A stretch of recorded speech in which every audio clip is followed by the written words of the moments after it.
हांव गणपतराव प्रभाकर देसाय, हांव उत्तर जिल्हा गोरक्षा प्रमुख. आणि काल आमकां अशी एक टीम गावल्ली की बेळगांवच्यान 2 इनोवा गाडयो बीफ घेवन येवपाच्यो आहात. सो आमी बजरंग भुरगे आनी लोकल्स वचोन चोला घाटाचेर रावल्ले. रातचे फूल नायट रावले. आमकां सकाळी 7:30 सुमार ती 2 गाडयो इनोवा गावल्यो.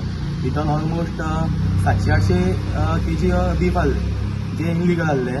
700-800 kg बीफ आनी 5 ते 6 गायी तेंच्यांनी हाडलेल्यो बीफ.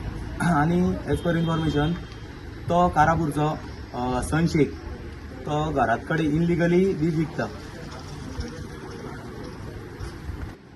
थंयच्यान मागीर आमी 112 पुलिसांक कळयलें की अश्यो 2 गाडयो आमी धरलेल्यो आहा म्हणून. सो पुलीस ताबडतोब पावले आनी तांकां सद्या अरेस्ट करून केरी आउटपोस्टाचेर थंय गाडयो सगळे डॉक्टर बिक्टर आपोवन तेजी सगळी डिटेल घेवन मास कितल्या केजी आहा ते सगळे रिपोर्ट घेवन आतां सद्या तांकां हांगा अरेस्ट केल्ले आहा वाळपय पुलीस. सो हांव मागता वाळपय PI आनी तेजो स्टाफ जाता इतले बेगीन आमकां थंय पावन आमकां हेल्प दिली. तांकां थँक्यू म्हणटा. प्लस DSPCA सावथ आमचो जो ऑफिसर आहा तोय ताबडतोब पावन तेणी सगळी इन्क्वायरी केली हेजी आनी तेजेर सद्या आतां आमी केस घालून केस रजिस्टर करता.